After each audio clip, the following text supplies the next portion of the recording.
Hello, welcome to the Honest Wargamer. I'm your host, Rob. Welcome to this special Sunday night, week 2 of WTC live, kind of live coverage. Well, it's definitely live, and it is coverage, so that works. Anyway, I'm joined by Tom and Neil again. Tom, how you doing? What's going on? Yeah, I'm good, thanks, man. How are you doing? I'm good, thank you. Neil, are you well? I am reasonably well. I've had a bit of a cold this week, but otherwise I'm good. Good. And I'm glad you're both here because Neil and Tom are the experts to take us through what's happened this week in a online TTS event with 32 teams. Is that right? Yeah, we've had one team drop out. Basically, they dropped out before they could play any games, but we've got a substitute team for them already. There's plenty of people who want to play who missed out. Is there any drama there, Neil, that we can delve into, or is it not? Drama about the dropout? Yeah, did they have a fight internally? No, it just turned out that a couple of them, or a bunch of them, just had shit that fell on their plates life-wise, and they basically, as a team, decided, it's better just to drop because they're actually all mates from Copenhagen, so it wasn't one of these internet teams; it was a legitimate group of guys. So they dropped, and Ishik managed to get a team together to substitute for them. Cool. Perfect. So round 1 occurred last week, and then the pairings this week went up on Wednesday. So we'll talk about that more. But today we're going to be doing what we did last week. Basically, we're going to be doing something new, where we're going to be looking at the overall meta of the event, and then we're going to be looking through the different pairings and between two teams and see what we think of those matchups. Neil, the pairings and rounds started on Wednesday for this round, right? Yeah, that's right. The pairings went up, and so the draw went up, and then most teams have been doing their pairings yesterday or Friday. So okay. The round runs till next weekend. Yeah. Has there been any standout moments that you've heard of the event so far? Standout moments, unfortunately, yes. There's one big one which we may as well touch on, which is not a great moment, but it's something that needs to be talked about. It's been going around the internet a lot today. I know we get talked about probably next week a lot. Essentially, so a player was caught using a hack to basically, he'd hacked the dice roller in TTS, and so he could control the dice rolls. Wow. So he was found out. Someone picked up on this, and his save files were checked, and it was found he had the hack. And so he was booted from the Greekhammer event. He was also, we were also going to basically say you're not coming to the WTC. The next day, he was playing in a final round of another tournament. And we talked to the TO, and we worked with that TO, and we found out that he was actually using the same hack in that event. So he was completely shameless. He got caught in one event, and the next day he's doing the same thing in the other event. So he got kicked from that, and he's now got a lifetime ban for the WTC. Wow. And it turns out good decision. Yeah, get him out. Yeah, it's really shocking. And it turns out this guy's actually won several TTS events before Christmas, including the Pro Tabletop one. So it's basically you can expect if he's been doing these events, he's been doing it all events. So super disappointing. The guy has not been to the WTC before, but he was a WTC hopeful and quote unquote the best player in the country that he was representing. Yes. It's much easier. You'd hope so if you were cheating. Yeah. If you're cheating, you're not the best player, and there's something wrong with you. Yeah, just to reply to Wargamer, Dad. Yeah, ban for life. If you are going to cheat at that level and you're completely shameless about it, you're going to not only cheat in one event and get caught, but then the next day cheat in another event. You are never coming to WTC as long as me, Ishik, and Tom Adriani are involved. Yeah. That's the way it is. Yeah, you can't have that kind of an event, especially one that's as prestigious as WTC. We make it a point of making it a fair play event, an event where everyone plays hard but they play fair. And if you're going to demonstrate that you will actively cheat, even though you've already been caught doing it, you can fuck off. Yeah, a point to note is one player in a team of 8 of 32 teams of 8. So 256 players, and you've let everybody down. Yeah. Yeah. So, and the thing is, we actually checked the rest of the team. We asked the rest of the team to give us a save files to check their files. None of them did this. So they're all completely blameless. This has happened before. I've had 3 people be caught in the past at the WTC live with weighted dice. It's always individuals. It's always single individuals. It's never the teams that do it. It's one person who just takes winning far too far. So it's really annoying. It makes me livid because now. He's now completely dragged into repute the events he's been in.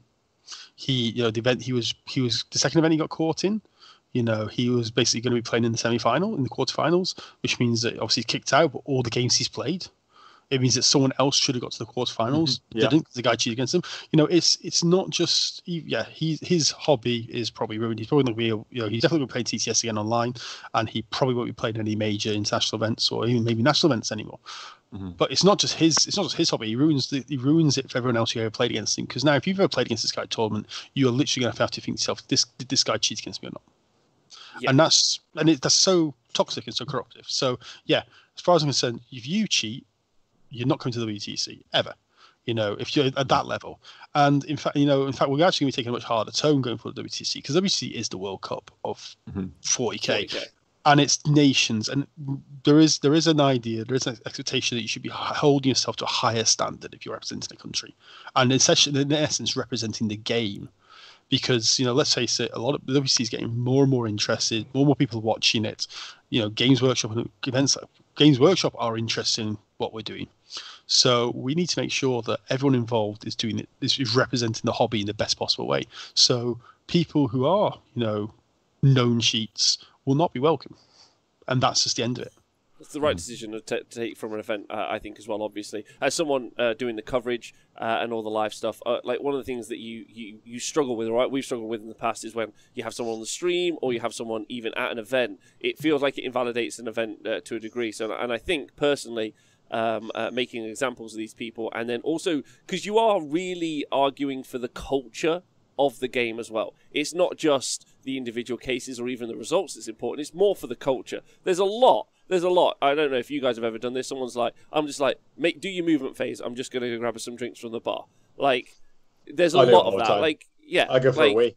Yeah. The assumption has to be that you and your opponent are playing a straight up and fair game. Like, it just has to be the assumption. And so you want a culture of people who are like doggedly serious about that. So I applaud you, and I applaud Tom and Ishik as well, and making sure that that's a good thing for the community to be produced. So good job there. But like that's one negative in a whole field of positives, right? Yeah, that is. I mean, yeah, exactly. It's a whole field of positives. We've had some, already some, great shout-outs for really sport-like behaviour and stuff like that. I mean, we're going to be talking about what the game we're going to be talking about, and the pairs we're going to talk about later on today. There's a great example of sportsmanship where one team accidentally picked the wrong army. So it's like they did the pairings. We're going to have it. We're going to reject this army, pick this army, and they did it. And then the captain did it, and then his whole team. He basically got it the wrong way round.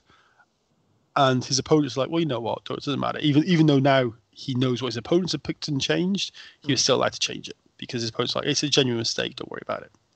There you go. So you could easily turn and say, no, you've made that mistake. Deal with it. But people are, generally interested in making it the best games they can. If you make a mistake, that's a different thing. But this is like a genuine just error made rather than an in-game mistake or something. So it happens. Yeah. And also TTS is a thing that a lot of people in this event are learning for the first time.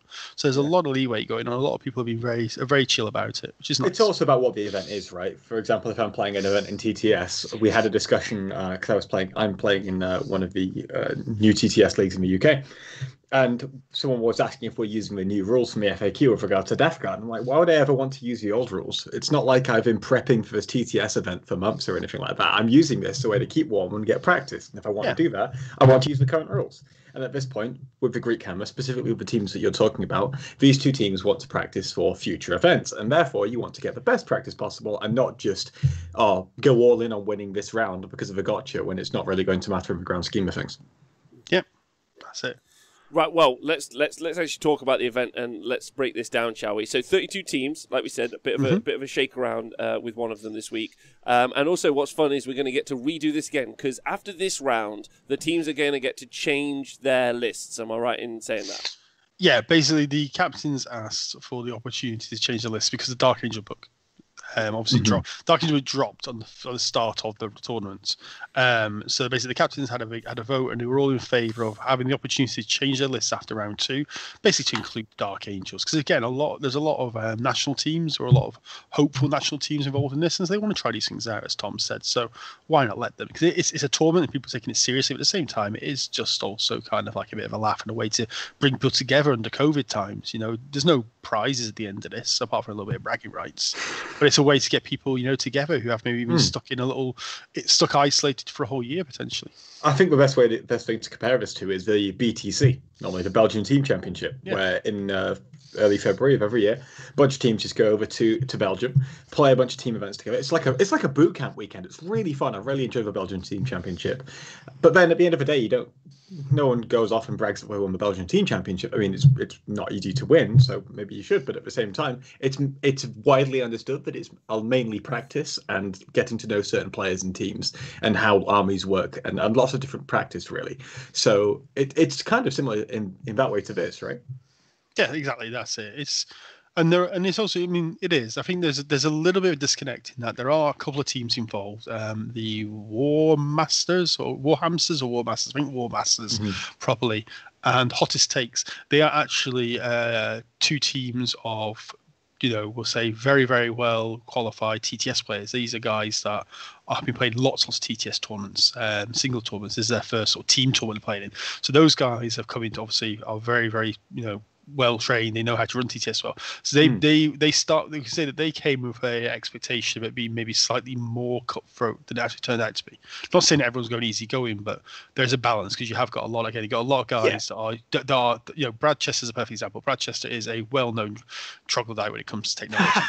The guy was well-known troglodyte. That's all right. But he's born 600 years ago. He barely knows how to turn on a light on a computer. Yes. He's literally learning TTS for the first time while playing the games. And there are a lot of people. Him deaf guy because he looks like it. Yeah. So there are a lot of people like that. So there's been a little bit of expectation balancing, which is I'd say a little, but it's not really caused any friction because at the end of the day people want to play this game, be it TTS or live, for one reason. That's to have fun. And one way you have fun is obviously by making sure your opponent has fun and it's engaging. You're going to spend 4 hours on a call playing a guy. You want to make sure you're both enjoying yourselves. Of course. So, I think also one of the interesting things about the WTC, obviously COVID struck, but before COVID struck, WTC was obviously set for the last year. And one of the things the big takeaways that I had from my conversations with you, Tom, and Ishik, of course, was that there were so many new teams from around the world who were joining up. Yeah, loads and loads and loads from all around. Like, I think we were up to 52, 54 teams. I think there was over 50 potentially teams. I mean, the ones we knew that I can say teams that would have definitely come, no matter what, would have been Japan, Thailand, Vietnam, Israel, Mexico, China, yeah. There was like 8 teams that were guaranteed to show up for the first time ever, and then there were some teams that were like Iceland was going to return. They haven't been at the ETC for like 5 years. They were returned. There were a few teams that haven't been out for a long while, and they're returning as well. Because it shows that again, 40k has become 8-fed. Made 8-fed the ITC. Hats off to the ITC. 40k has become very much a global phenomenon again. The community has become much more connected as well as a result. And so the notion of there being a WTC, there being this nation versus nation thing, has got people seriously interested. Yeah, my point was though is like with it being more of a tester, like everyone playing on TTS and with a whole bunch of new teams, the cutthroat nature. I think that they would have experienced that cutthroat nature in real life had it gone ahead. Yeah, absolutely. This is some nice expectation management in reverse, like this way round. They're like, oh, it's like this, is it? Like, yeah. Absolutely. I remember it was the first time America came to the ETC, which was back in 2008. Yes, 2008. First time they came, and this was Nick. This was in 4th edition. Nick Rose was part of that team. This was Nick Rose, aka Darkwing. And he's so old, isn't he? Yeah, but the famous leaf blower. Don't you remember the leaf blower guard? I remember leaf blower guard. And he was the guy that created it. He was the guy that coined it and all that. And and he basically sweeped all the events in America at the time. And him and the Americans came over, big expectations, new stopped the Europeans, and they came not even middle. I think they came just slightly middle-ish, slightly under middle table. And they were like, wow, there are no easy games. Even, quote unquote, the lower ranked teams are still really hard games. There's no seals to be played. Yeah, and a lot of teams experience that. They come over because obviously to get the team, you invariably are one of the best players in your country. So you come over thinking, yeah, we're good, we've got the shit, and then suddenly you meet, unfortunately, several hundred people of the same caliber, and it can be a bit of a shock for people at times, but it's great fun as well. Mm-hmm. Talking about middle of the pack, Team Wales. Tom, we're going to go and look. That's fucking toxic, dude. Holy shit. Middle of the pack, Team Holland as well. Right, slightly lower middle of the pack. Holland played us twice last year, and it was the same result both times. Right. So let's talk about the meta representation that we're going to see, that is at this event, because I think this is important. Neil, Neil and Tom, both of you looked at this, right? Neil, do you want to take us through some of it? Yeah. So I mean, obviously, there's a big caveat done at the start. Space Marines. Each team can only take one Space Marine army.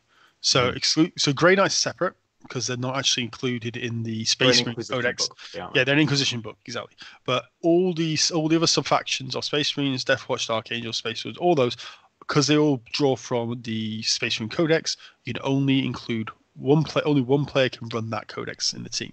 So so therefore there's a limit there. So unsurprisingly, Space Marines are at 12%, but that is way lower than what you see at a normal singles event because it's restriction, which actually makes it really interesting because then you quite quickly see armies. Sisters of Battle, undoubtedly one of the strongest, and Harlequins. These are two armies that are undoubtedly some of the strongest in the game currently. Necrons are up there representing a Mechanicus. So you can look at that. By looking at this, you definitely see what the best armies are in terms of what quote unquote the very competitive players in the game are thinking. Yeah, so just a couple of quick caveats. Firstly, for audio listeners, I'm sure we can put the link to these files and images in the description, so you can have a look at these at home. Secondly, I can guide you through it otherwise if you're just an audio listener. So Space Marines are the most represented at 12%. Now, each faction effectively can only get a maximum representation of 12.5%. Unless you're talking something like a Chaos Soup or an Imperial Soup, because those can be represented multiple times. So if Space Marines were to appear in every list they could physically go in, so 1 in 8 lists, you would have full representation of Space Marines at 12.5%. They're only at 12%, which means that only 96% of teams are taking a Space Marine army. Wow. So not even that popular, really. No, not at all. I want to know what those 96% are doing. The 4% are the ones who've got it, mate. Yeah, they really know what. So behind them, you then have Sister Battle, who are 9.38%. So they're a little bit further, quite significantly further off full representation. But with the Sisters, a few of those are barreled into the Imperial Soup section, which is at 3.52%. Yeah, because you see quite a few lists here with Sisters combined with things like Custodes or Inquisition or Assassins or something like that.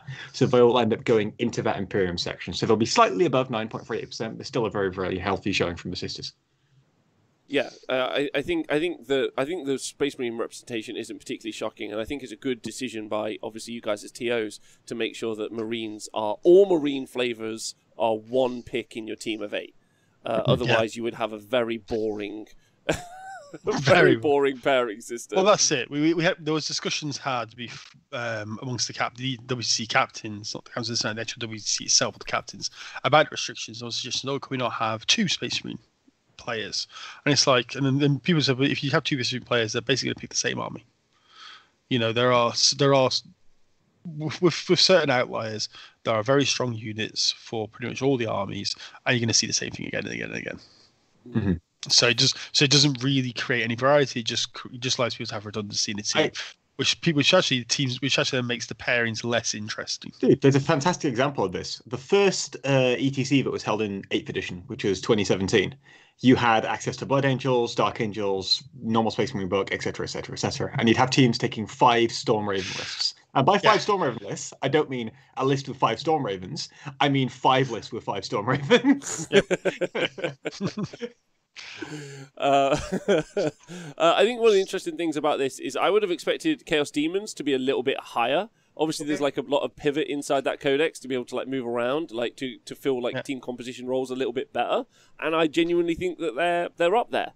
They are, and I think you guys remember they're up as well. Chaos Demons at 6.25%, whereas Chaos is at 7.42%. That Chaos is Chaos Soup, and again, as Tom said of the Sisters, with the Chaos Soups, you've got a lot of armies that are demons plus word bearers or plus Thousand Sons, so they're in there as well. I think the majority of the Chaos Soup lists, I can't think of any. When I went through them, I don't think I remember any that didn't have demons in it. There were a couple that were like Chaos Space Marines and then Magnus, or Chaos Space Marines and then Thousand Sons, but not many. The vast majority of that Chaos Soup section is demon focused. So if you look at that, you're probably going to get somewhere up to like say 11% demon representation, which is again very, very high.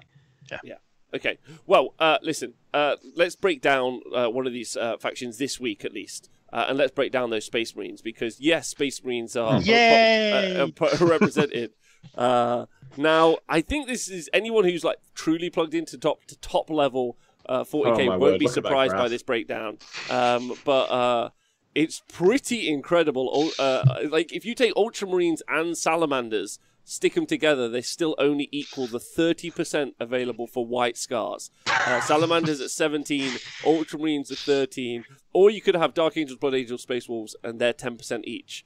What do you guys make of this?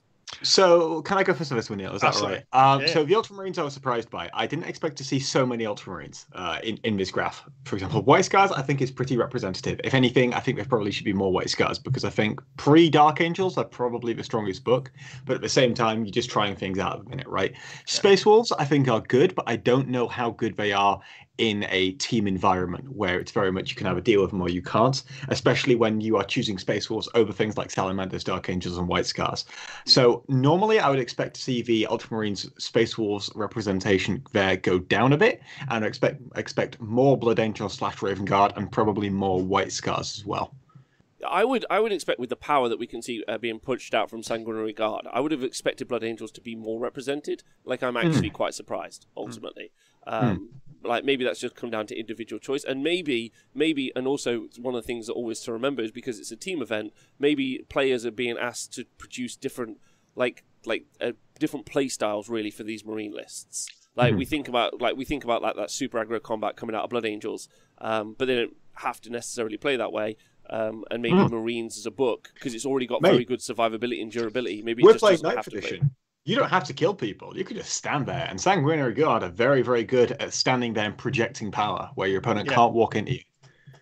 Yeah, which is why I'm surprised that they would have been higher. A bit of a fall from grace for the Iron Hands, 3% representation. Not going to say I'm upset about that. Nice to see a bad guy lose. Is all I got to say about that. What do you guys think? No, I think I agree. I mean, I agree with what you guys said as well. I think surprised that Blood Angels are as low as they are. I would expect them to be up there, pushing White Scars as one of the top played factions there.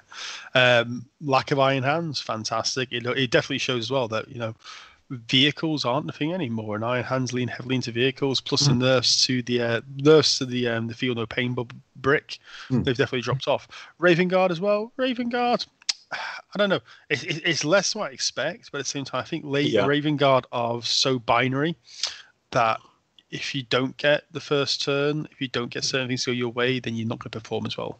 Yeah. Sorry, you finish your point. No, sorry. I was saying, which is why I think the White Scars, and for me, it would have been Blood Angels. They're just the two most, consistent armies there. And I also think in terms of what you're saying, Rob, that it's quite interesting. I don't think there are many teams running Space Marines as a defender list. I think we've lived in a world for forever. 40k has always been about the first question is, can your list kill Space Marines? Yeah, that's been a constant since first edition. So for that reason, I don't think it's only you actually see these all-comer sort of defensive Space Marine lists. You're going to see Marine lists that are designed to attack specific things instead. Because it's much better. It's much better that way to control the matchup and make sure you go into a matchup that's favourable for you, than put yourself in a position where you know that everyone will probably have an answer for you. Yeah. Just on the Raven Guard point, I think obviously everything I'm going to say is going to be speculation because it's not like one thing has changed. Now Raven Guard are like this, and therefore this caused this, right? So everything I'm going to say is entirely based on I would suspect that this has caused it. But do you feel like the transition towards second turn being more valuable has really shafted Raven Guard a bit, in addition to White Scars essentially doing the same thing but not having to Alpha Strike turn one and hit hard? I think also the change to Centurions, right, is an additional, they got double blowed in loads of different ways. I would that would like I think that's it. I think the biggest thing is this change to Centurions. It's the fact that Raven Guard, basically, a Raven Guard list is essentially, it looks the same as a White Scar list. Essentially, you're leaning heavily into your Vanguard veterans. But what advantages are you really getting? I mean, the extra weight, the extra damage and stuff against characters. Who cares about that? Really? Who really cares about that? Yeah. Maybe great if you go into like a mortar and back this. Whoopsie do. Yeah. But the White Scars, because just that they just get consistently better buffs to charging, Obviously, got Master Test is absolutely powerhouse, but the better buffs are charging, so your army is charging more consistently, and they're obviously hitting way harder in the latter half of the game. I just think that pushes them just so much above. Raven Guard can get an Alpha Strike. Raven Guard can potentially get the whole army charging turn one. But if that turn one charge with your Vanguard Vest doesn't go off, you're just going to whiffle and you're going to lose out. Whereas the White Scars can play. Whereas White Scars play the long game because they know they're always going to get stronger, and it forces a ticking time bomb on your opponent. Your opponent thinks to himself, your opponent doesn't deal with the White Scars in the first 2 turns. He knows he's going to get shafted in turn 3. Yeah. Meanwhile, Iron Hands, they pretty much have one build that isn't done better by other factions, and that's when you start taking loads of dreads, you build them around the characters.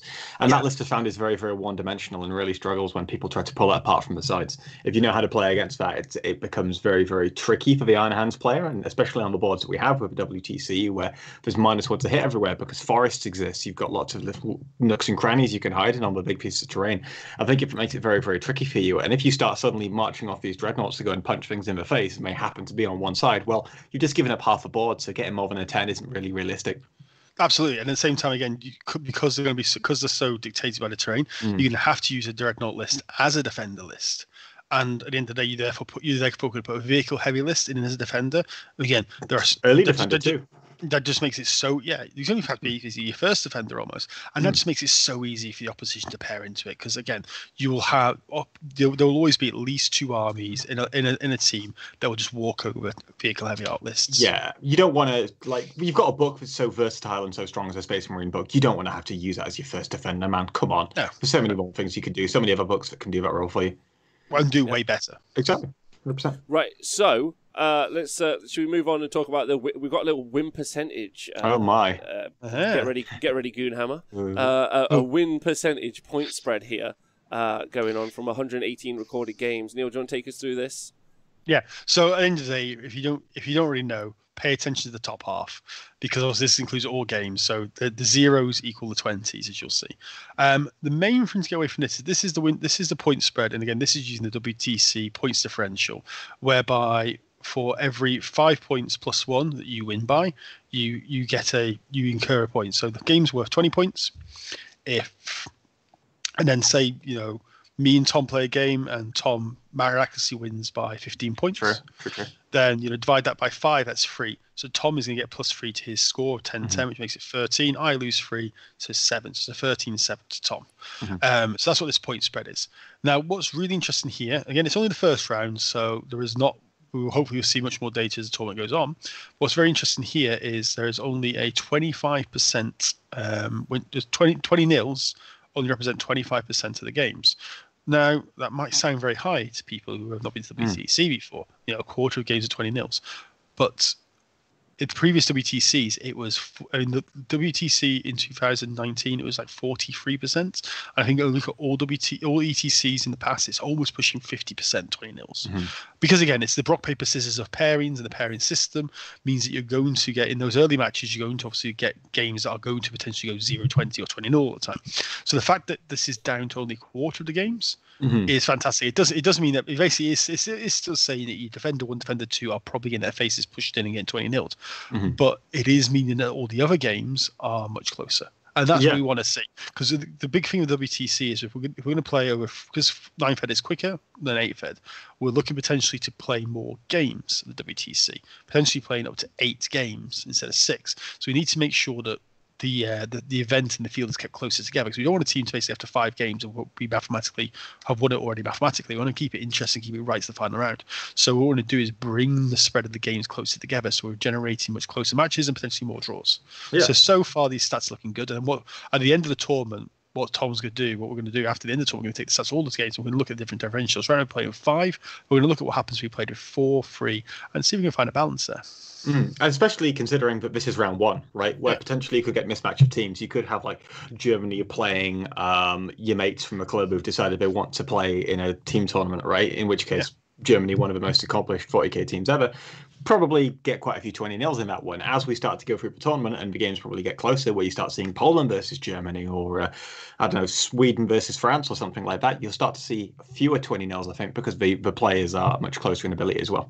Absolutely. And I mean, just one little interesting fact about this stat is you'll notice there are no 10-10s. I know, it's amazing. That's like a miracle. That is. I was actually shocked. Yeah. So as Percaster, the semis captains wrote in the chat. Yeah. Hopefully this will balance out. So if we looked at this at the end of round 5, hopefully we'll see those 20-0s will go a bit lower, and the more middle points are pushed up again. Yeah. And if that's happening, we know we're getting the balance right there. Perfect. Yeah, it's interesting as well, and also how useful that TTS is being able to help is helpful in producing this effect. For something, because you guys obviously holding the WTC or ETC every year really only had that one shot before the next shot. There was also obviously the Winter Team Championships and some other team championships from around the world, but being able to develop this online so that when it gets onto the tabletop in real life and is close to the spread is very useful. Absolutely. So the two teams that we're going to be looking at this week, I think we've got a returning fan favourite. Am I right in thinking that? Yes. The Semi-Crispies. The Semi-Crispies. Yeah. Semi-Crispies, they got paired. Who did they get paired into this week? They got paired into the Germany scouting, which is, I would say, the German A team for the WTC. These guys are either current, these are guys who played in the most recent ETC for Team Germany, or they are returning veterans. There are some big names in this Germany team. Guys that have been around for a long time, taking a break to the family, now they're coming back into it. So this is one of the paper favourites to win the whole event. If you're a bookie at the start of the tournament, a lot of people are putting money on the Germans, on this particular German team. So this is a very interesting matchup because in the French themselves, this French team has a lot of vets in there and a lot of very strong up and coming players as well.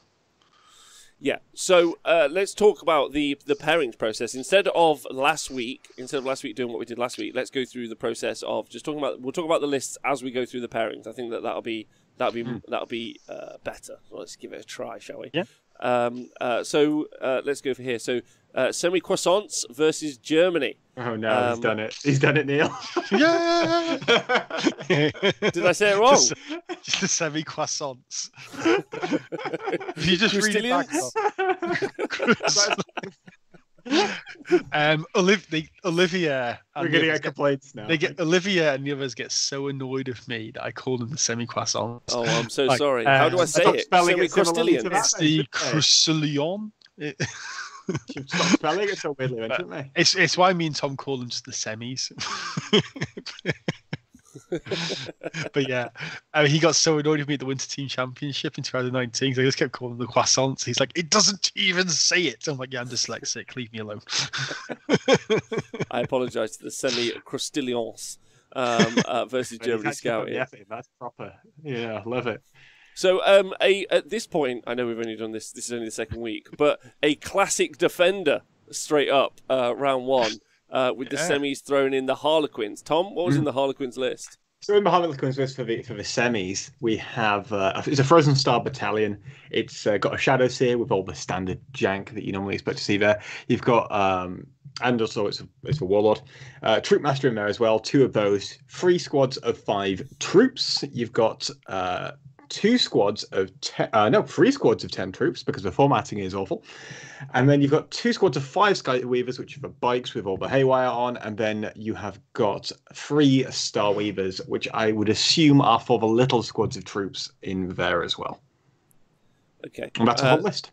Okay, so we've seen these going as defenders before, yes. and it seems like they got thrown, and because it's just their ability to adapt, I assume. And score points out. The Germany scouting, they sent in Gene Silicals. Is that Gene Silicals? Am I seeing that right? It's or is that Forces of the Hive Mind, so it's a combination. Mate, you take Tyranids, and then you might as well put some G Silicals in because it's not like it's a valuable book, right? So. Shots fired. I mean, it's not shots, it just sucks. Like, the book is just dross. It's pretty rubbish. And they also threw in some Death Guard. They decided to choose, if we want to run through the 2 lists, Tom, they decided to choose not the Death Guard. And you got any thoughts as to why? Not the Death Guard. Well, I can run through the Death Guard list if you want, if that'd be useful. So you've got it's Play Company Mortarian's Anvil, which is the one that allows you to have access to the turn-off rerolls aura. You have got a lot of aura contagion ability. My mistake. I can't get those conflated, can I? A lot of contagion is in there. You've got a Bloody Good Plague Caster, as you would expect. Standard Psyker. You've got a squad of Plague Marines in there, which have the word crack grenades written on them a lot. You've got 2 squads of Poxwalkers, 10-man units of Poxwalkers there. You've then got 1 unit of Blight Lord Terminators. They have got quite a small unit. They're only 205 points. Then you've got a Chaos Contemptor Dreadnought, a small unit of Death Shroud Terminators. Then you've got the 30 Vyrians, which allows you to take a collaboration of the elite character choices that you can take with the Death Guard. So you've got a Biologus Putrefier in there, an Arch Contaminator with a Fulgurous Helm. And then you've got 3 fetid bloat thrones and a Plague Burst Crawler, mandatory for sticking that 1 stratagem on them. Yeah, 3 Plague Burst Crawlers even. Yes, 3. Oh, yes, 3. Sorry, it's on the other page. I was going to say, yeah. Are you looking at the main document, Tom? Or are you looking at the document I edited to make life easier? No, I copied and pasted a load of stuff into my own PDF. So I have. No. Use the doc that I did. It makes life easier. That's why I did it for you. Come on, Tom. Come on, Tom. I mean, but they chose not to go. They chose not to go into Death Guard, and instead. So, what do you? Why do you think they chose the way they chose? I can tell you why. Okay. We could cheat because actually quite interestingly, at least for the first round of pairings, both the Germans and the semis have the captains give me little notes on nice. why they did what they did, which is very cool of them, very interesting.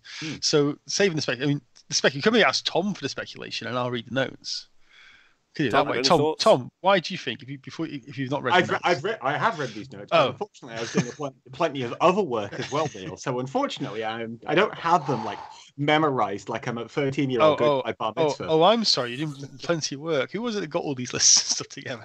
Yeah, not today, you didn't. Yeah, yesterday. Yeah, you were prepared. Yeah. No, so basically, yeah. As this is what Olivier wrote to me. So you're saying in this scenario, they've got obviously 2 objectives and deployment zones. They know they can farm 10 points every turn. And if they have an army that moves fast, they can exploit the ruins to take the objectives. So, because obviously Dawn of War is going to have nice wide armies. They want an army that can move well, capitalize on mobility and capitalize on the amount of space they can get without getting blocked out. So that's why they chose Harlequins, because Harlequins do that. Harlequins are the most mobile army in the game. They basically break all the rules in the game by ignoring terrain. And they're fast enough to adapt to whatever the opposition does and sort of just maintain board control through mobility. Okay, sweet. Yeah. Oh, sweet. Okay. Sorry. You go. I wonder if we're going to see it. We've seen Harlequins as defenders. This is our 3rd time we've seen Harlequins as defenders. I wonder if Harlequin that's just the role that they place. Obviously, they're a very competitive army in that top tier anyway. Even if it was a singles event, I think their ability to adapt and is a player's army. It's fragile, but it's got a lot of output. Might be one of the reasons that we see these guys put in as defenders a lot, because obviously the first defender's job is just to take the kick in. And these guys probably can kick back sufficiently enough that they get put in. Right? Yeah, absolutely. And then from the other side, Fred, the German captain, said they're obviously looking at this matchup. So the semis have put forward the Frozen Stars. And they have, within the Germans team, they know they have 2 really bad matchups versus the Harlequins. And the other matches are rated as sort of draw or better. So they're pretty confident that they can at least get 10 plus points out of any of those 6 players. So a bit of room consideration. So what they did then was they basically looked again and they said, okay, Admech was really strong against it, but the Harlequins are going to pick the table. So they're going to pick a table that's disadvantageous to Admech. They don't want to do that. So instead of looking at table, because they're going to attack in, they need to find armies that are less dependent on table choice. So they're Forces of the Hive Mind and Death Guard. Both are less, constrained by the table, and both of those armies had really bad matchups. Had to potentially come up later in the pairings, so they could get at least one of those lists paired out now. It would remove a bad matchup later for them. Yeah. Just to add to that, because it's easy to break it down, they have 3 criteria for how they choose their attackers. The first is obviously matchup. It has to be a decent matchup for you, if at all possible. So you pick 2 armies over matchups. Second of all, you need to consider the table choice. Is this army able to play against this list on any table that list then picks? Because if it's a good matchup, it doesn't matter if it's horrible on one particular board. Then they just lob you on that board and just beat your ass anyway. Yeah. And then finally, do you need it for later pairings? So, for example, you could have a bunch of armies on the opponent's side that you anticipate being left alone until later on in the pairing section. And therefore, do you need that list there to counter them or lob down as an attacker to force a certain matchup? Yeah. And so basically the semis, they rejected Death Guard. because they felt that they had better lists to deal with Death Guard later down in the pairings. Yeah. And so that's why they chose their Force of the Highbind. And also they felt that yes, Force of the Highbind, because the way obviously the army works, the Deep Strike of the Blips is itself quite mobile, but once it's arrived, it's a reasonably slow army. So the idea is that hopefully the Harlequins will be able to get out of trouble after all the Jesus occult stuff arrives. So that is from the captains how they went through it, which I think is super interesting. Just hearing it from them. I think it's nice that we're also getting that information as well, Neil. You said that one of the things that you expected from these captains and from these people, like from the players generally, is some sort of is keeping their cards close to their chest and not really putting that out there. But ultimately, I think it's better for the community, the game, and everything if that information is a little bit more public and knowledgeable. So, massive shout out to the team captains there from giving you that information. Yeah, absolutely. I was going to say, well, you won't get information about the later rounds because the early rounds, it's normally obvious what a defender is and stuff like that. But the very much when you get into the back end of the pairings, that's where it becomes a one-do-one. So that kind of information we'll probably never find out. But this early stuff is definitely we can get sort of collaboration with the teams there, which is really good. So Tom, let's talk about the next pairing and Germany's first defender. A bit of an interesting first defender we haven't seen yet. Yeah, so can you remind me what I put down so I can check my list document? 1 second. So one of the things we should do in the future is we should definitely name the picture that we've got on the screen. But it's either it's Table 8 and it's either Demons of Chaos or Mixed Chaos. But it's Chaos Soup. But I'm pretty certain it's Chaos Soup. It's Chaos Soup. I definitely scrolled past it. Yeah. Yes, so I believe, here it is. So this is the German, the Chaos list. So they are running a mix between Chaos Demons and Chaos Space Marines. They also spend a shit ton of command points before the game starts. They start the game with literally zero command points. It's very impressive. So you start off with a battalion. It's the Chaos Demons battalion. It's 764 points, which means it's the slightly smaller section of the two. Although you do have a second Demon battalion in there as well, so it kind of makes it bigger. You start with a Keeper of Secrets, an Exalted Keeper of Secrets. It's got all the totals you normally expect there. You spend 1 CP on that. You've then got an Exalted Lord of Change, very, very durable, as we all know. And we've got 4 squads of 3 Nurglings, which are very, very efficient for their 66 points. You've then got a Patrol Detachment, that's also Demons, and that is to unlock 2 more Keepers of Secrets. They're both Exalted again. As per, you've got some Delightful Agonies on one of those as well. And then to fill out that patrol, you have a final squad of Demonettes, which is just a minimal squad of 10. And then you have a Vanguard detachment for Iron Hands. So in this one, you have a Warpsmith. It's one of the cheapest HQs you have access to in the Chaos Space Marine book, and also works very, very well with the single Contemptor Dreadnought and the 2 Chaos Leviathan Dreadnoughts you have in there. So basically, you've got a few big, scary boys and girls that are going to be stomping around up the board if you necessarily want to. And one of the reasons why this was put down as Defender is because it very much relies on board space. First of all, it wants to not be surrounded by ruins, because as you don't have fly on your Leviathans and your Lords of Change, and although you do have it, you have on the Lord of Change, but you don't have on the Keepers of Secrets, you want to be able to walk around the board a bit more freely.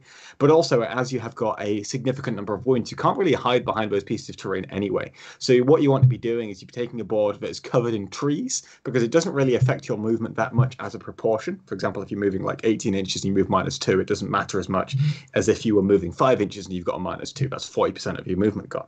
So you want lots of trees to get you that -1, to provide you with the maximum amount of cover possible, but also then you want to be able to move around freely and not have too many ruins in the way. Yeah.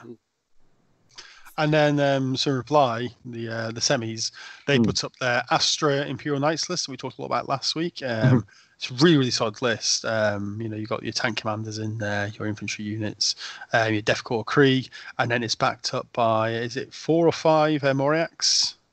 Knights with the Rad Cleansers and double Rad Cleanser, double Claw. So super efficient for killing monsters and vehicles, because they actually get bonus damage versus monsters and vehicles or small Moriacs.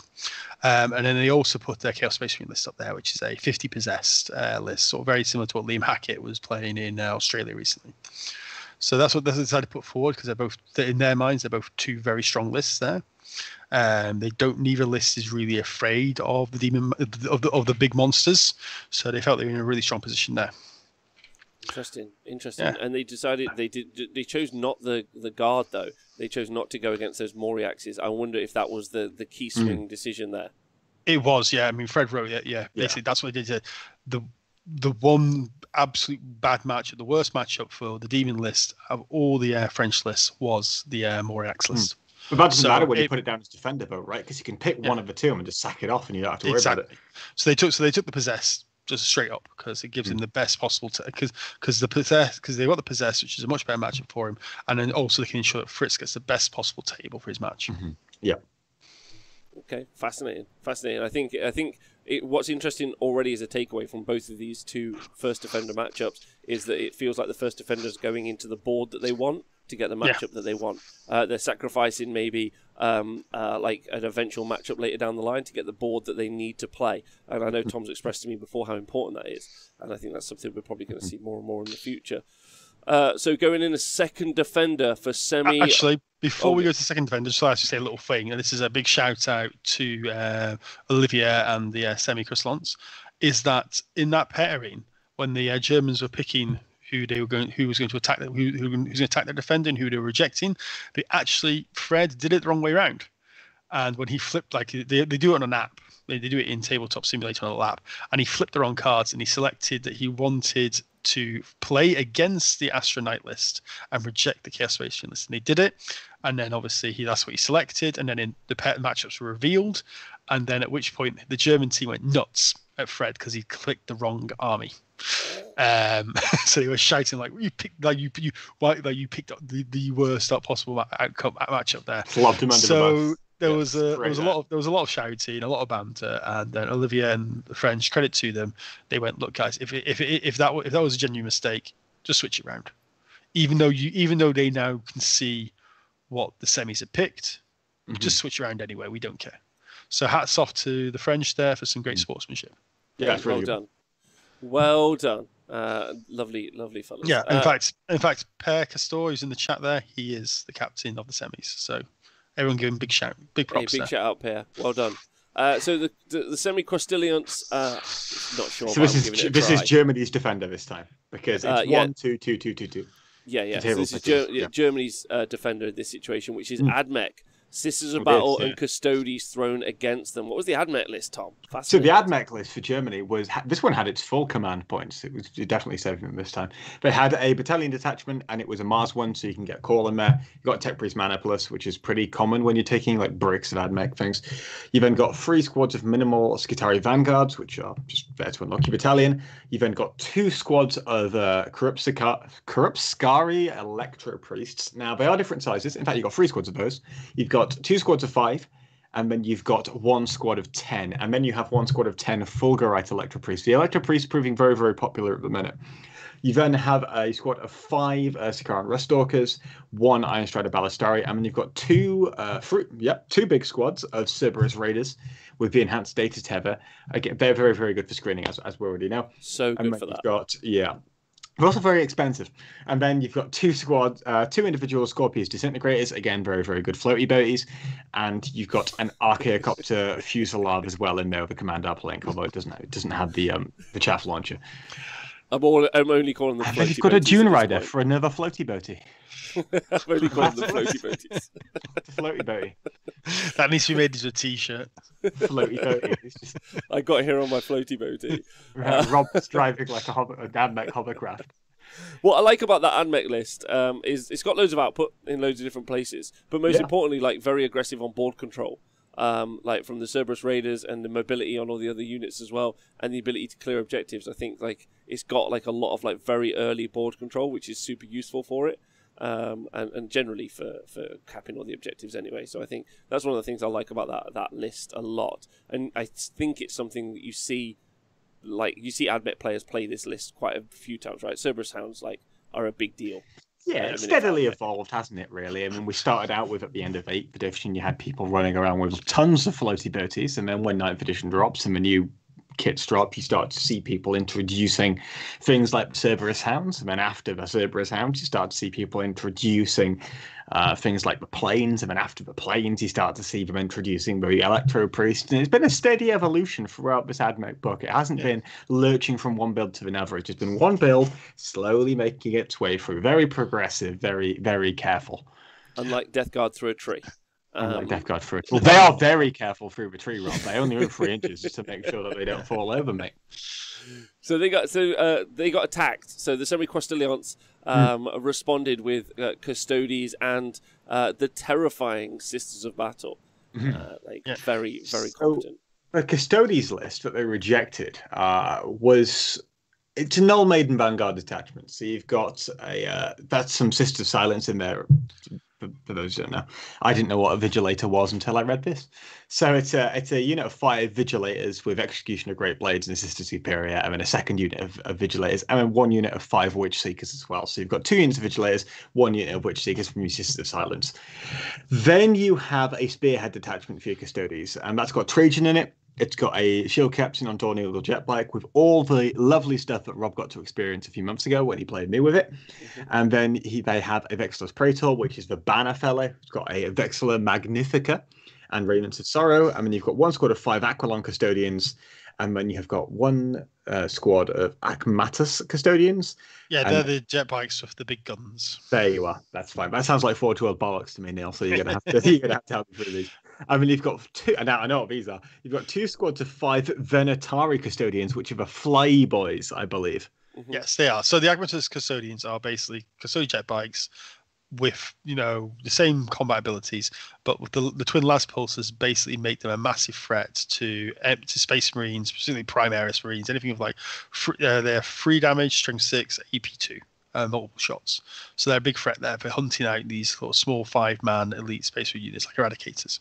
They're really, really good for that. And then as you said, the jumpy hoppy Venatari, they're just the hands up with the best unit point for point in for the Custodians right now. They've got mobility because they're obviously jump infantry, so they can ignore terrain, they can jump around as they like. Importantly, unlike the jet bikes, they are infantry, so they can actually perform actions.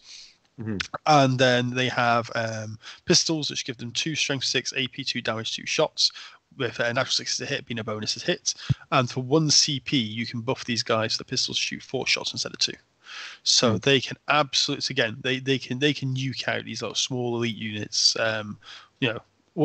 20 shots at strength 6 AP2 damage 2 is quite scary. Yeah.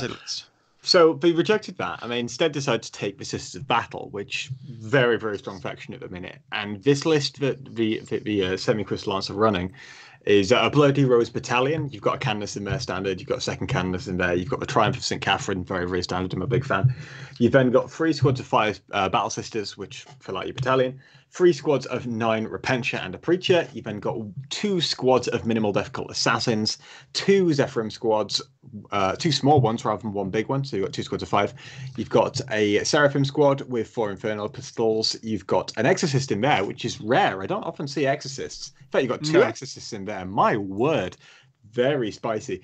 You then round that out with taking 1 Retributor squad and then 2 Sororitas Rhinos. So this is a little bit of a different Sisters list, because rather than having the triple Retributors, which are one of the best units of the game for my money, they've instead decided to go for the Exorcists. And I don't know if that's to try and force people onto them, because one of the things Sisters really want to do is they are the best pound for pound trading unit in the trading army in the game. They kill a unit, they lose a unit. They kill a unit, they use a unit. They've got so many threats that you really can't trade into them and expect to come out very, very well. Now, what you often have to do is you have to lob like a little pile of crap into the center of the board and just stand in objectives and hide and say, well, you've got to come and remove me now because you're not shooting me off. So you come in, you charge that little crappy unit, and then Sisters hit you with 9 Repentia and you die. I'm wondering if rather than going for a Repentia, they've gone for the Exorcist to try and force their opponent to try and move on them rather than just, if your opponent sits back, you just take like a 12 pointer by standing in the middle, and that's probably fine. But if you take the Exorcist, you're now saying, well, if you sit back, you're going to lose more than 2 points on your tournament score, mate. You're probably going to lose 4 or 5.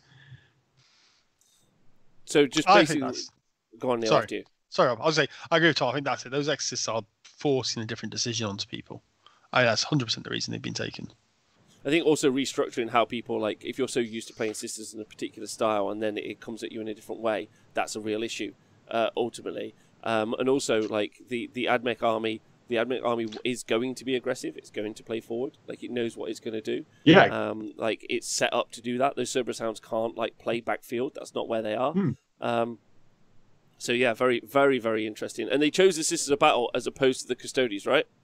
Yep. And I know exactly why they did that. Oh, tell us. Please tell us. Well, the Custodes player is probably the most famous ETC player of all time. His name is Shazo Kassad Arnaud. And if people have ever heard the story of the Tau player who turn 1 tabled the White Star player by deploying. So people who don't know the story, in long and short, this was back in like 3rd or 4th edition. The meme man. Meme man, the guy who his opponent had an entire bike-based White Scar army and being a smug person, he's like, I'm going to put my whole army in reserve, so I will always get the Alpha Strike. And Shazo, being the legend he is, says, I've got 40 crew or something. I've got 50 crew. And then the bike player's like, yeah, sure. He's like, I've got 50 crew. You sure? Yeah, sure. Okay. I will now infiltrate all my crew to cross your back table edge so you cannot bring your bikes on and I win the game automatically. So he is a legend. I can't believe it. I can't believe the meme is on the show. I feel honoured to even be reviewing the list of the meme. You should get him on at some point. Yeah, his English is good. Good, let's get him on. Oh yeah, let's get Shazo on. So it might not have been the reason they rejected it, but I'd like to think it is. I mean, you also look at the AdMech. So if you leave this list until later, it's probably going to whack someone, right? Whereas the AdMech is probably one of the better ones you're going to get for it because they actually trade quite well. It's very difficult to charge for Cerberus Hounds because they've got that little shunt. And even then, if you want to charge the floaty boaties, that's absolutely fine. You probably lose the floaty boaties, but you're not losing too much for effectively. You know how like around the edge of a floaty boaty, you've got like a ring that's meant to stop the water from like getting to the inside of a floaty boaty. The floaty boaties are ironically the ring around the actual army, right? So you just fire up the floaty boaties, the floaty boaties get charged, that's fine. You lose a float boat, but at least it gets to explode because you can explode for free, and then you can hit the things back. So you're trading floaty boaty for some repentia. So, and especially when you've not got 3 units of retributors, it's actually okay. Agreed. Okay, interesting. So one of the things we're going to do, obviously, for next week is we're going to talk about I should have been keeping track for now, so I'm sorry, bad presentation there. Like on what actually the result is going to be, but we're going to find out these next week. So excited to see how this goes. I feel like this is going to go the sisters' way. Yeah. But we'll see. We'll see what you guys think of that as well. Next up, the Semi-Cross Dons, their second defender. Is the aforementioned guard list that we talked about quite extensively here. That gone in as second defender seems like a very strong list, and it's got some very serious attackers. Very serious attackers. Harlequins and Marines attacked in. Tom, what are in these lists? So just to quickly go through the Semi-Cross Lance defender first, because we talked a lot about the guard list being scary. We haven't actually talked about what's in it. So we've got 2 tank commanders. They're Demolisher tank commanders in a battalion of a custom regiment with gunnery experts and spotted details. You've then got 1 squad of 10 infantry, and then you've got a squad of 5 military armed Tempestus Scions, because those 2 units cost you about 100 points and unlock a battalion for you. In fact, you've got 2 units of those military Tempestus Scions, so you've got a very cheap battalion. You've got a platoon commander in there, as well as an elite choice, which is also the Warlord with Kuraz Aquila, very, very standard setup. And you've got 2 Manticores, which we are seeing being more and more standard at the minute. You then have a patrol detachment of Death Corps of Krieg, Forge World still kicking, alive and kicking there. You've got a Death Rider squadron commander and a troop unit of 5 military Tempestus Scions again, because they're very, very cheap. And then you have 2 free squads of Death Rider command squads. And the Death Rider command squads for Death Corps of Krieg are very, very good. I can't tell you why, because I've just been told they're very, very good. Maybe Neil can elaborate. But I'm told they're very, very good. You've then got a super heavy detachment for Questor Imperialis, which is, again, a custom household. They've got frontline fighters and Storm Strider. And then in there, you've got a squad of 3, a squad of 1, and a squad of 1 Knight Moiraxes, which are the Forge World Helverin equivalents. Neil, can you tell us why the Death Riders are good? Yeah, absolutely. I'm not at all reading this from Wahavidia. But basically, no, but I was just checking and I'm right. So okay. The big deal is that they're basically like Cerberus Raiders in terms of the stats. You know, T4 3 wounds, 4 up save. So Cerberus Raiders-esque. Everyone who's played against that knows how annoying that 3 wounds is to deal with. On top of that, they have Feel No Pain. They have a 5+ DPR. Pretty decent to remove. Like that means you need on average to land a 5 damage weapon to kill a horse. Yeah. Because exactly. You've got a 5+ DPR. That's crazy. And they can do a little bit of damage when they charge. They get basically strength 5, AP 3 damage to attacks when they on the charge. But it's not it. The big reason is they're going to be ball control. They're going to be blockers. They give you good ball control and they block well. And also you can set them up in outflank in reinforcements for free. Mm-hmm. They have that rule for the flanking maneuvers, so you can even gives you that flexibility there. Mm-hmm. Yeah. Okay. Yeah. Okay. So they decided to choose to pair into Harlequins, right? So they rejected Marines, and I want to touch on Marines right now because we're going to see a lot of them being paired up later. And if I go through it now, we could just say, "Hey, it's a Marine list," because it's very unique. It is a combination of Ultramarines and Raven Guard. This is the one and only Marine super list in the entire field. Yep. So you start with a patrol detachment. It's a Raven Guard successor with Born Heroes Whirlwind of Rage. You've got a captain in there with too many upgrades for me to read out. It's literally 3 lines. You've then got 1 infiltrator squad to max out the troop slot for the patrol. 2 squads of Vanguard Vets. They are 10-man units of Vanguard Vets with the big maximum number of Storm Shields, and then 7 Lightning Claws, 3 Thunder Hammers. You then have your Vanguard detachment, which is the Ultramarines, and will form the main backbone of this. It is a Primaris Tech Marine, and you've got 3 Invictus Tactical War Suits, 2 Servitor squads, 4-man each, and then 2 squads of Attack Bikes. They are 3-man each minimal, and then you've got the mandatory Space Marine Whirlwind in there as well. Now, if you actually look at the list, you've got 3 Invictus War Suits. They get in your opponent's face quite early. You've then got an entire Raven Guard detachment. That's 2 squads of Vanguard Veterans. They get in your opponent's face quite early. There's a lot of very early game threat in this list, and it's going to be interesting to see if the guy could deal with it if they don't get first turn. Yeah, and also just to bolt into that, specifically, there are 2 Vanguard veteran units in there. Raven Guard can redeploy 2 units. There are 3 Invictus War Suits. Ultramarines can redeploy 3 units. So you can deploy those, and all those units obviously infiltrate. So you can push very hard with them, and if you don't get a turn 1, you can pull them back with no risk. Yeah, it's very flexible, very, very good at threatening, right? But also can give you some options if you don't get that first turn. It is worth noting the Guard we won't get to see how the Guard are going to deal with this because they rejected them. Instead, they decided to take this Harlequins list, which is run by our man in the chat, Fred, who is playing a Harlequins Craft Worlds combination, and this is one of the examples of why I was saying Harlequins don't have the biggest representation on that pie chart because they keep getting stuck in the soup list. Thank you, Fred. Very useful.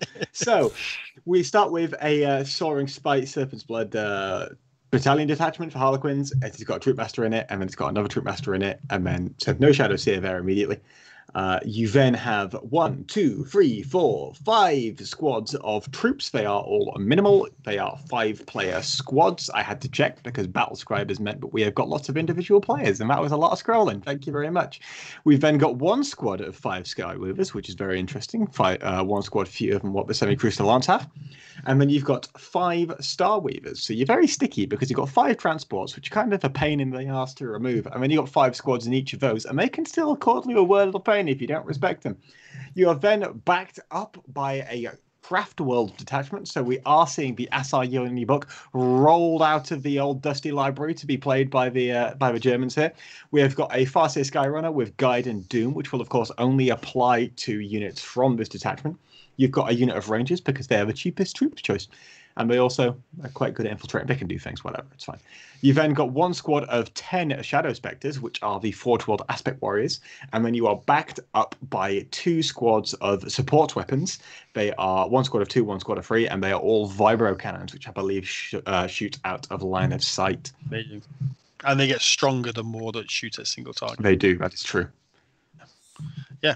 So obviously they picked to play Fred's Harlequins here.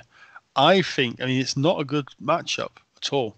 Neither a great matchup. No. If this wasn't a team event, I would probably say that the Space Marine matchup would be better for the Guard and Knights, because if the Space Marines don't go first, you can start doing obviously roadblocks for your Death Guard riders and these kind of things. Obviously, make it a better matchup.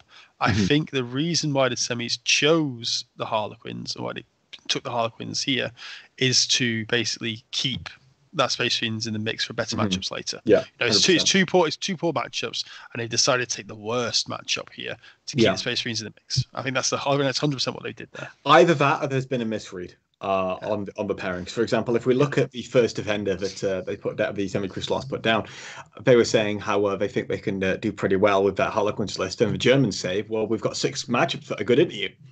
Yeah. So I'm not sure if that's a misread too. And there's a couple of matchups where you're now looking and thinking, have these two teams got a different idea and different expectation of what kind of points they're going to be getting from these ones? Because those are the swing matchups you need to be looking for. I think what's most interesting is, again, like, you aren't looking for a win. It's so fascinating looking at pairings and looking and thinking, like, who's looking for the win? And they aren't. They're looking for the 8 points, the 12 points.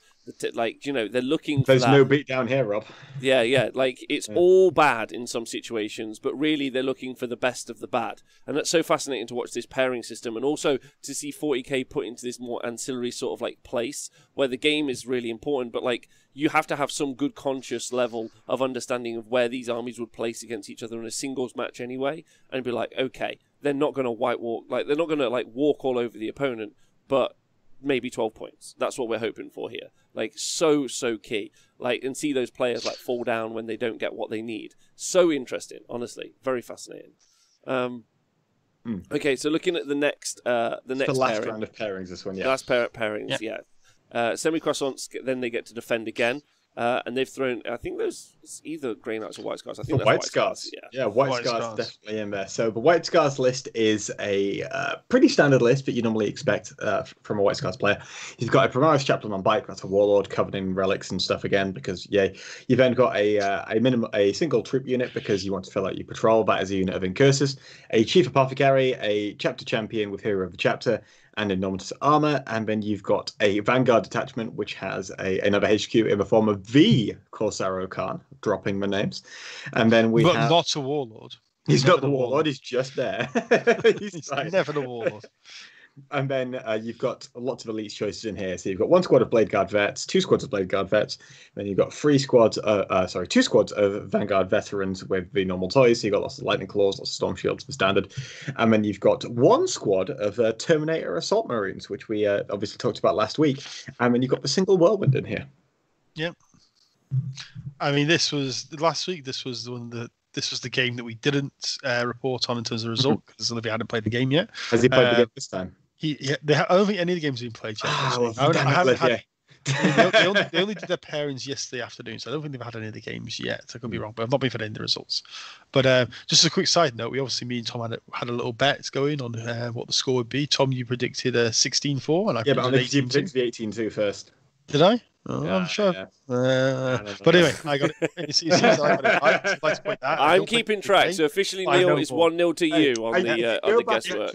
Watch the show, you'll say, I would have been doing it to you, but I'm gonna, go back and watch it. But this is like I say, this is why White Scars are super strong, because it's a ticking time bomb. You've got, Vanguard vets and Blade Guard vets are just going to hit harder and harder and harder as the game goes on. And also, I really like including the Assault Terminators, because White Scars have loads of ways to manipulate movement and slingshot a single unit across the board. And it means you can get these Assault Terminators up into a central position and basically threaten almost all the board. Now, the board is obviously shorter in all dimensions. And that creates a real sort of like bubble there of war control. So I really like it for that. Yeah. So they got paired into Necrons and Death Guard. That's what. That's what attacked them anyway. Death Guard and Necrons, and either I got to say that it feels like an uphill battle for anyone against this White Scar menace.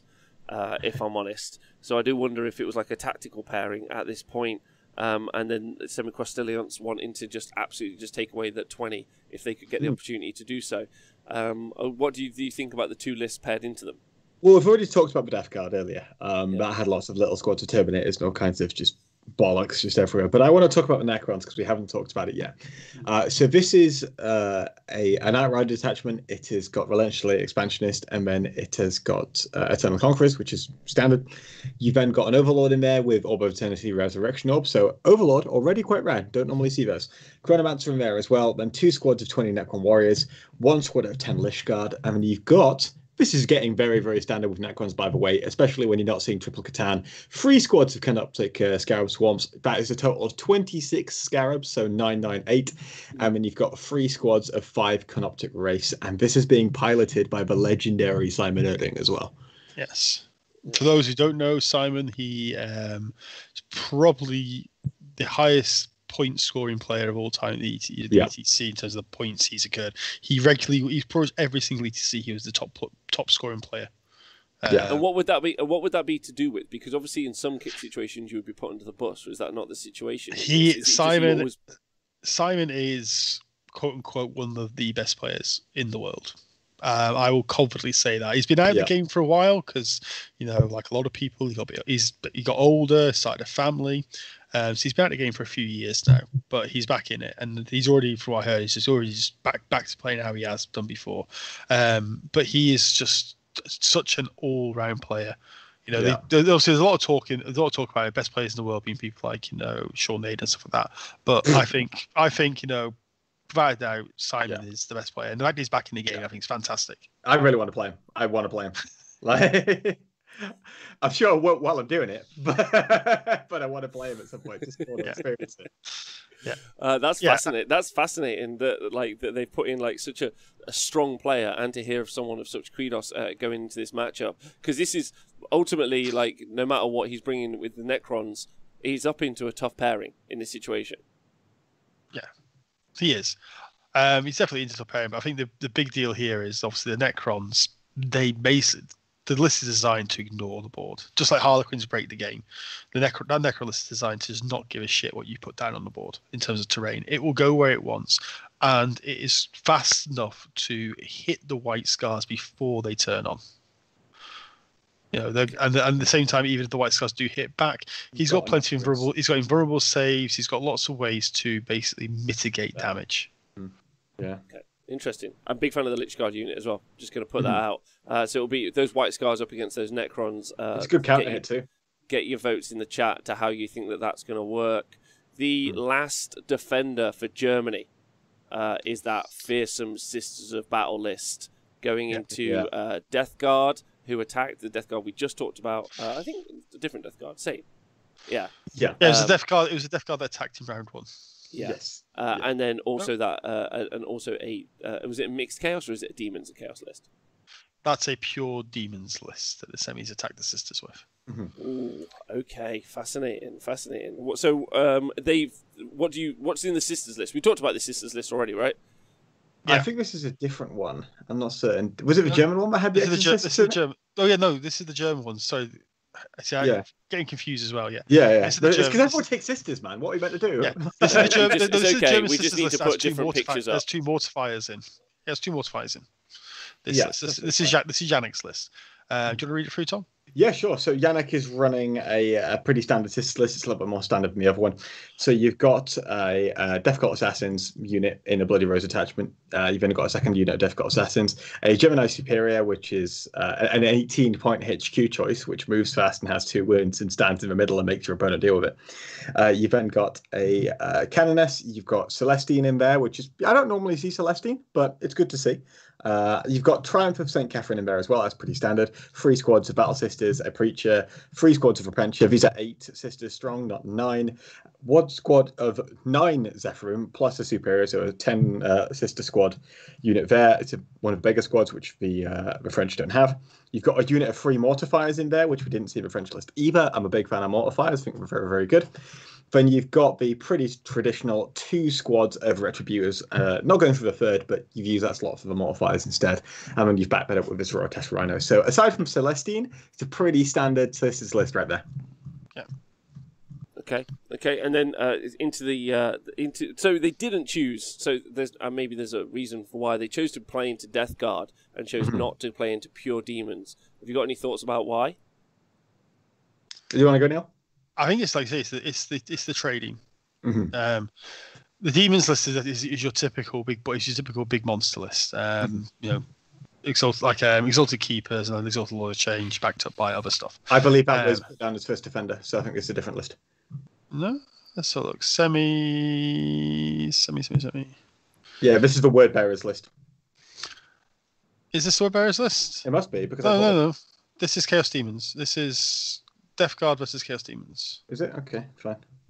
because this is the semis list, not the Germans. The Germans put the Oh, Germans. sorry, my mistake. This is absolutely confusing thing that teams are running very similar lists. Yeah. So this is very confusing. Now this is the semis demons list, which if you give me half a second, this is one with Shalaxi Hellbane, an Exalted Lord of Change with all the usual jazz, including the robes, 25 bloodletters, 3 units of 3 Nurglings, 3 Exalted Keepers with all the toys in the world, 3 units of 10 Demonettes, and 2 units of 2 Fiends. Mm-hmm. That's that list. So I think the one they chose a Death Guard because they feel that they can actually trade better into the Death Guard. I think you can too, because it's one of those where it's reliant upon the Death Guard Terminators to walk out and do stuff. Yeah, this is a very elite Death Guard. Yeah, because this is the Mortarian Death Guard list. So this is Look Contagion, Maleficent, Playcaster, 3 units of Poxwalkers, 3 units of 3 Death Shrouds, your Foul Blight Storm, your Noxious Blightbringer, a Spawn. Yeah. 1 spawn, or 3 spawns, sorry. 1 spawn, a 3 spawn, thank you. With Grandfather Influence, a Bloat Drone, and then 2 Playboy Scrawls and Mortarian. I just think that the sisters feel they can trade way better into that. Agreed, 100%. Much better. Better. Okay. So then they chose obviously to go into the Death Guard as well. I do feel like Death Guard are in amongst it, that like they're resilient, but if you know that you can outdo that resilience, you're in a solid spot ultimately.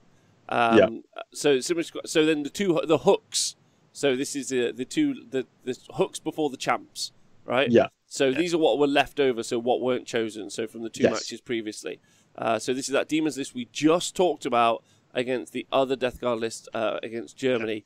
They got paired into each other in the final, and then also the last champion. So last in and weren't put out is the Custodes list. And also, is this a Raven Guard list? This is a Raven Guard Ultramarines. Yeah. Wow. That we talked about. And I think that is going to be the swing match of everything. I think that's the swing match. I'm a Custodes player, and I could say that you do not want to be facing that kind of list. You know, mate, it's so scary, dude. It is so scary. First turn, holy shit. But even if you don't lose first turn, because the thing is, that army, he's got bucket loads of resilience through its invulnerable saves. It's going to be pretty much. I mean, it's going to be charged you however it wants, really. You know, yes, you got your Venatari, but they're not. They don't hit hard enough to take on those assault units. And another thing that Custodes generally aren't that great at is killing vehicles. That D3 damage is a real struggle. The only unit they've got in there that can deal with those Invicta War suits is the Terminators, and the Terminators never be allowed to go into combat those Invicta War suits unless the Marine player decides it. I think that is going to be the big swing match up there. I just think it's just so much in the Space Marine's favour, that match. Do you have a prediction for the whole round score, Neil? I feel it's going to be close. I feel because these are 2 very well-matched teams. But I think it is going to swing to the Germans. I'd say it's going to swing sort of like 90 to 95 points to the Germans. Oh, I was going to say 89 to 71. I feel that's going to be the swing match, though. That's going to be a match to sort of... I mean, everything else is pretty even. You know, when I look at the pairings, I don't see any sort of like genuine mistakes. There are a few choices that we, from the outside, feel we don't understand. But again, you know, this is guys who are accomplished players. They know what they're doing, and they're probably seeing things that we don't see. Because a lot of these lists aren't standard. Yeah, so Pierre's in the chat right now and saying that obviously some of the things that are occurring, like, you know, like very much like with when you're actually playing a game, as the game has moved on, the battle plan has changed. So after those first pairings and those first defenders going in, like it started to switch up mid-table. Like, and then what they're really playing into has really changed up. I'm most excited to see that Necrons versus White Scars match and see if the White Scars, which seem like that they're the beatdown in that matchup, can be outplayed by some ways. Because I think that would be really fascinating to see that Necron matchup and see how that plays. Overall, have you got any thoughts on who would take it out, Tom? Yeah, 89-71 to Germany. That's my prediction. Very precise. Okay. Neil, do you want to go that precise? You said 89. 89 to Germany, yeah. Shall I go 90 then? that way if they score under 89, then I win. And if they score more than 90, I win. You win. Yeah. This is where we get wrecked and France win, by the way. Yeah. if France win, then Rob gets a point. Thank you, gentlemen. That leaves you like a 4-point gap of how many I'm going to win. It gives me a 50-50 chance, and I'm over the moon about that. Vive la France is all I'll say.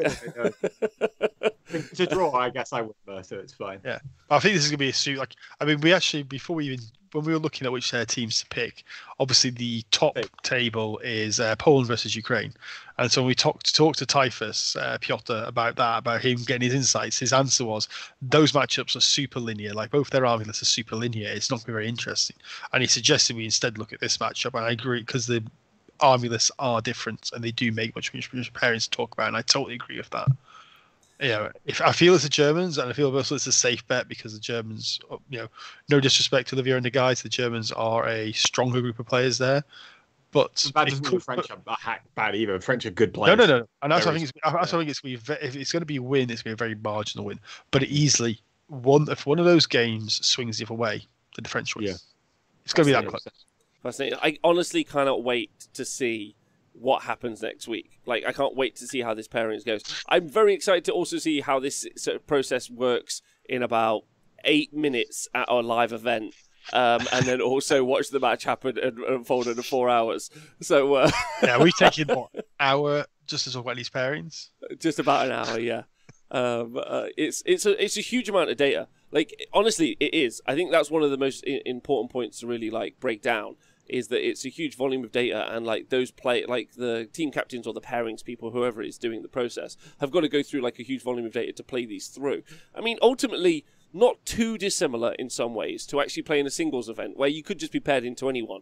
Ultimately, every player there is trying to grab every point that they can from their opponent. But I would a kind of final question from me actually for you two before we kind of head off is: do you find with trying to make sure you take as many points as possible, but you're also trying not to give points away. You're trying not to lose. If you lose soft. You don't lose hard. Do you tend to find that the WTC and therefore team play style is quite defensive? Because that isn't what I think. Every time I think about Tom and Tom being a WTC player, I think super aggro. So I do wonder, like, have you? It entirely depends on the role you're in the team. Mm-hmm. I mean, there's a great player, Brett Armitage, played for Scotland, played for England. He's playing. I know I can't say anything. Yeah, but I know who he's playing for now. But Brett exemplifies this. Brett was both for Scotland and for England. He was always the first put forward. But he would play a very cagey game. He would play the game defensively very well, to the point that he'd actually ended up averaging more than 10 points, even as first defender. Wow, that's really impressive. I think whereas you've got a guy like Simon, who is an incredibly strong player and can deliver the goods, he is going to always be used as an attacking player, generally speaking. And he will be going all aggro. His lists are full aggro because he wants to get those 20 points. So it entirely depends on the role the player is taking. Mm-hmm. Fascinating. Yep. I wonder how dependent that team composition also is on actually hiring the right sort of like players as well, if that makes sense. In that setup, you kind of want that good mixture of defenders and attackers, as in the play style. Absolutely. I mean, going back to the example of Brett. I mean, I've not obviously played in the UK for nearly 10 years now, but back when I was in the UK, Brett never won a tournament. I don't think he ever podiumed. He was always kind of mid to slightly kind of top half of the field in the singles tournament, But what he's a very solid, meticulous player, and playing defensively suited his play style to a T. He would take the worst matchups possible, and he would know how to maximize points in that worst matchup. Mm-hmm. Whereas he was not maybe in terms of a singles player, he's not maybe got the mentality to go out and just maximize points fast ball across your opponents.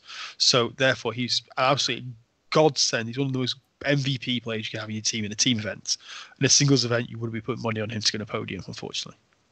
Fascinating. Honestly, really interesting. So much to unpack still from this. I'm loving this journey. Hour and a half of just pure knowledge. So thank you to Neil and Tom. And I hope everyone has enjoyed it. You're going to be able to see all of this, obviously, on the World Team Championships, 40k World Team Championships Facebook page. So you can keep track of that and hear it all. You can obviously listen to it as a podcast there as well.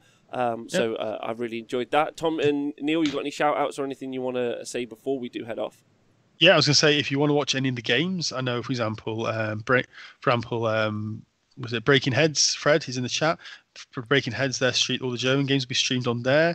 The Greekhammer Facebook channel streams a lot of games. So if Team Canada, there's a lot of teams out there streaming their games. You don't even have to be on Discord to watch them. So if you go onto the Greekhammer Facebook page, you'll be able to find all the details of the people that are streaming and go check out those games, because there are some absolutely fantastic games going on with some fantastic players. Brilliant, brilliant, brilliant, brilliant. Tom, any shout-outs? Nope. Carry on. I'm showing I'm throwing a shout out. Semi Cristillons, Vive la France! I'm on their side. You guys win, I get a point. Like, I don't think it's very likely I'm going to get a point out of this over the next few weeks. So I'm rooting for a team, which is kind of the point, obviously, of the WTC. So I do hope you guys win and take it out. Fascinated to see the results next week. We'll see some more faction breakdown stats next week, which will be really fun. Oh yeah, go on. Actually, I've got one shout out to make. This is mainly to people who listen on the podcast. Make sure you go support on the Honest Wargamer and Patreon, because Rob does an absolutely amazing job, not just as our media partner, but just in general. You're an absolute godsend to the community, Rob. So I want everyone who's listening to this on the podcast over the week, get on Patreon. Even if it's only a couple of quid, send it Rob's way, because this is Rob's job. And Rob is an absolutely amazing man. So please support him. Thanks, Neil. That was very nice. I wasn't expecting that. Now I'm going to go cry. Right. So That's most of your evenings anyway, Rob. Yeah. That's just how I spend the evenings. Reading White Scars lists and crying is my evening. Thanks, Neil. Anyway, you're all great. Join us again next week, 7:30. It's super fun. I'm really looking forward to it. Looking forward to seeing these results and seeing the next pairings as well. So thanks very much. Thank you to everyone who supports us, and thank you to you two. You two have been brilliant. Everyone have a great day, and we'll see you soon. Goodbye. Bye. Bye.